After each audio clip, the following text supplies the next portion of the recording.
Hey everyone, welcome back to Global Bike Buzz. If you're new here, this is the place where we dive into the most exciting motorcycles from around the world, from big adventure bikes to sporty nakeds, and everything in between.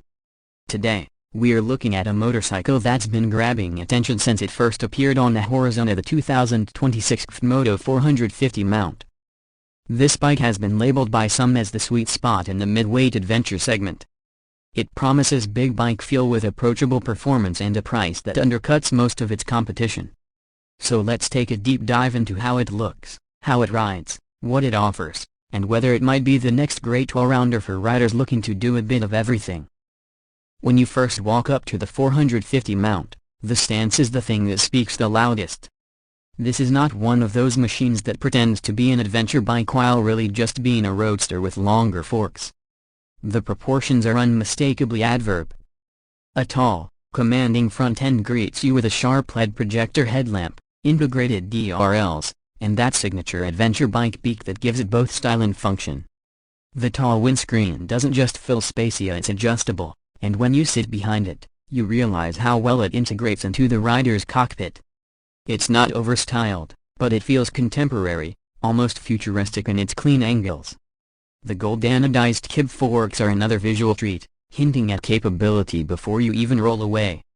From the side profile, the 450 mount continues to impress.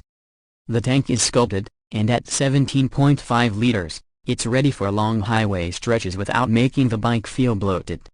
The midsection flows into a relatively narrow seat, which is key for comfort both when sitting for long hours and when you're standing on the pegs off-road. And then you have those side panels, angular and minimal, with just enough bodywork to make the bike feel premium without hiding its mechanical honesty. Move around to the back and the theme of purposeful minimalism continues. The tail section is short, neat, and functional. The grab rails are substantial, and you know they can take the load of panniers or a duffel strapped down for a weekend escape. The LED taillight is slim and modern, and the license plate holder keeps things tidy without dangling too low. If you're someone who likes a clean rear end on a bike, this setup will please you. It looks sleek but doesn't sacrifice practicality. Now, what's under all of this? The heart of the 450 mount is its 449cc liquid-cooled, parallel twin engine. CFMOTO went with a 270-degree crank, and that's a big deal because it gives the engine character and a sound that's far more engaging than a flat-sounding 180-degree twin. It produces around 44 horsepower at 8,500 revolutions per minute and 44 Nm of torque, peaking at 6,250. Numbers aside, the way it delivers that power is what really matters.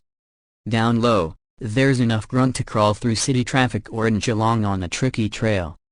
The gearbox is a 6-speeder, paired with a slipper clutch that smooths out aggressive downshifts, especially useful when you're riding spiritedly on twisty mountain roads. The fueling, according to early riders, is smooth once you're rolling, though some mention a slightly abrupt response when you first crack the throttle open. That's something that can often be ironed out with updates, and given that the bike's TFT display system allows over-the-air updates, CFMOTO seems ready to refine as needed. The clutch action is light, which makes it approachable for newer riders and a relief for seasoned ones spending hours in traffic or weaving through off-road obstacles. Let's talk about performance in the real world. On paved roads, the 450 mount feels lighter than you'd expect. It tips into corners with ease, holding a line without protest. The suspension set at 200 mm of travel at both ends, it soaks up rough surfaces without feeling floaty.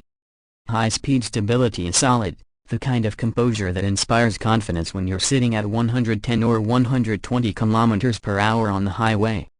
Wind protection is surprisingly good for a mid-weight. That adjustable screen, combined with the fairing design, channels air cleanly over the rider. And the seat, while narrow at the front for stand-up control, broadens out enough to support you on longer rides.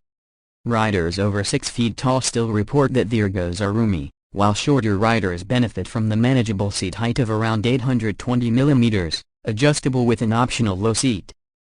Take it off-road, and this is where the spoke wheels, ground clearance, and suspension really shine. It feels planted over loose gravel and manageable over technical climbs. Turn off traction control and rear ABS, and it allows for playful slides while keeping the front end under control. It doesn't feel intimidating as something many mid-weight ADVs struggle with.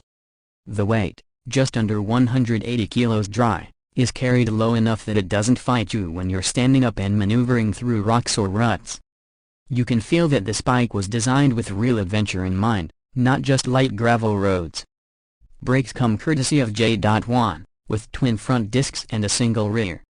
Stopping power is strong, but more importantly, it's predictable. That means whether you're scrubbing speed before a tight corner on asphalt or easing into the rear brake on a dirt descent, the response is smooth and confidence-inspiring.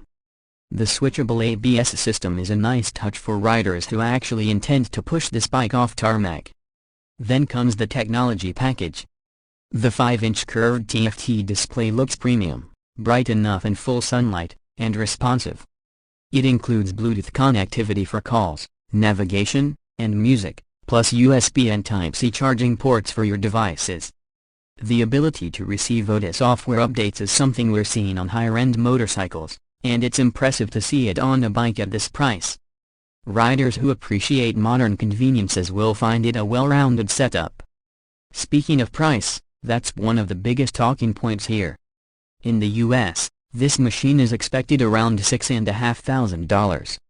In India, estimates place it around 4 to 4.5 lakh rupees, which positions it squarely against the KTM 390 Adventure and the Royal Enfield Himalayan 450. Now, compared to the KTM, the CFMOTO offers a twin-cylinder engine for smoother highway cruising, more torque, and arguably a more comfortable ride. Against the Himalayan, it brings higher performance and a more sophisticated electronics package.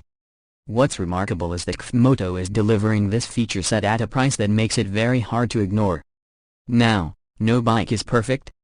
Some riders worry about long-term reliability and parts availability, especially outside of China or Europe. CFMOTO has been improving its dealer networks, but in certain regions, spares can take longer to arrive. That's something to consider if you live far from a major city or if you plan to take this bike deep into remote terrain where support is minimal. But owners of previous models have reported solid build quality and good durability, so the brand is moving in the right direction. So, what's the verdict? The 2026 CFMOTO 450 mount is not just another affordable adventure bike. It's a statement that you don't have to sacrifice style, performance, or features just because you're not spending premium money. It looks like a proper adventure bike, it rides like one, and it comes with enough technology to feel modern without overcomplicating the experience. For new riders, it's approachable. For experienced riders, it's engaging. And for value hunters, it's compelling. If CFMOTO continues to back it with strong service and part support, this could become one of the most popular midweight ADVs on the market. Thanks for joining me on Global Bike Buzz for this deep dive into the CFMOTO 450 mount. Let me know in the comments what you think about this bike. Would you take it over a KTM 390 Adventure or a Himalayan 450? Or does it make you consider holding